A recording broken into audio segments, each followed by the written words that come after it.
UPSC topper जो बहुत से लोगों के लिए इंस्पिरेशन है। इनकी कहानी भी बहुत ही मोटिवेशनल है।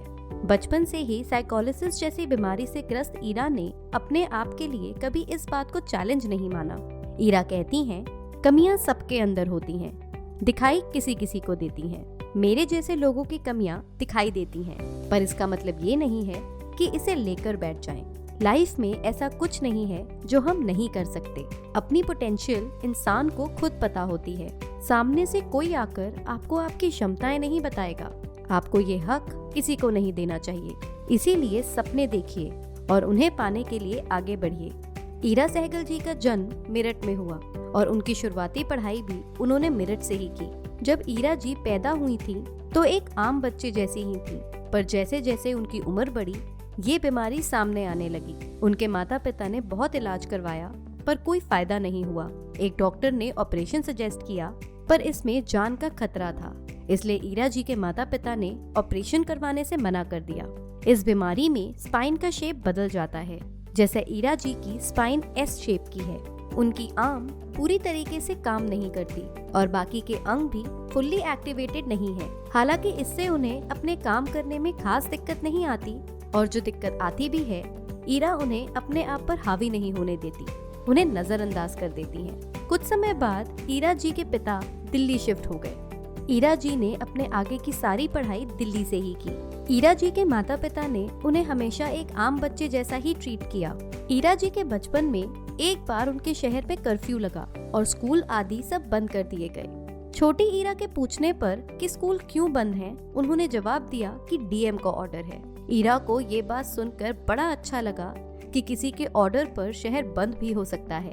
तभी उन्होंने सोचा कि वो भी बड़ी होकर डीएम बनेंगी।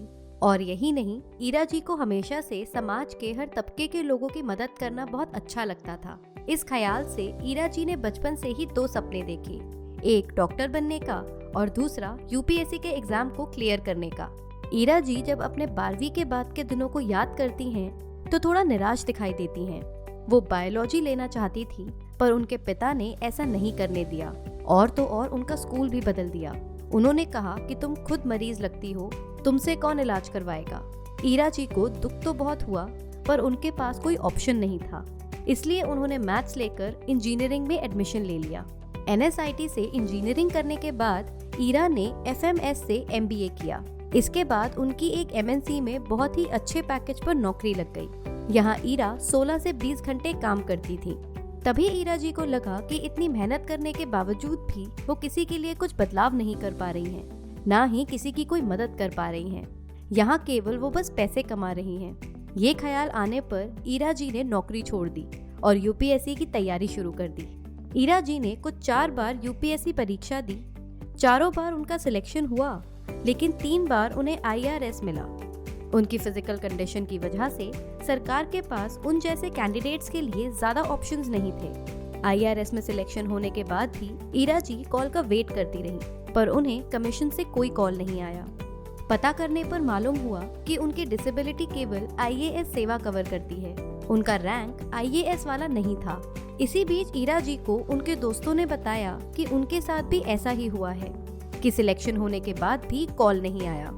उनके साथ ही पुअर बैकग्राउंड के थे, इसीलिए ईरा जी ने इस डिस्क्रिमिनेशन के खिलाफ केस फाइल किया।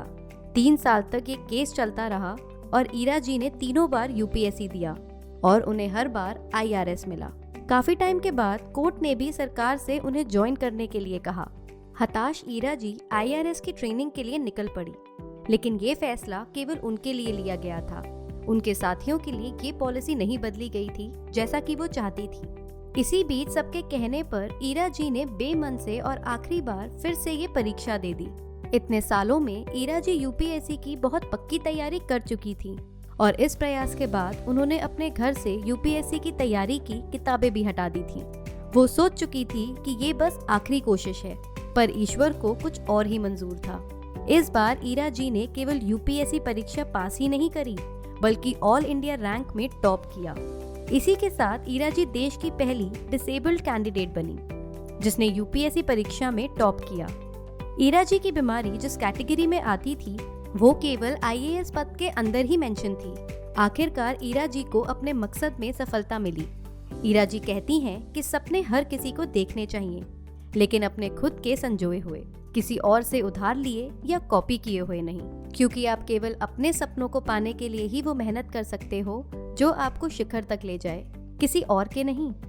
ऐसी ही प्रेरणादायक कमाल वीडियोस के लिए देखते रहे कमाल जिंदगी। Please like, share and subscribe.